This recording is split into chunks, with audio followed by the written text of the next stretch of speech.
परिवर्तन महाशक्ती आघाडी पुरस्कृत स्वाभिमानी पक्षाचे उमेदवार डॉक्टर सुजित मिंचेकर यांच्या प्रचारात नारी शक्ती आघाडीवर आहे। घरोघरी वैयक्तिक गाठीभेटीतून डॉक्टर मिंचेकरांचे नाव घरोघरी पोहोचवण्याचे काम महिला आघाडी उत्कृष्टपणे करत आहेत।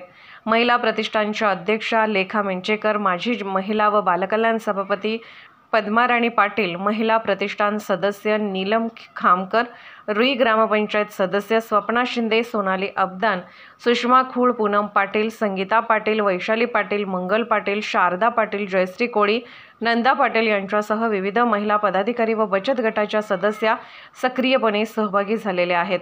स्वयंसिद्धी न्यूजसाठी विनोद शिंगे।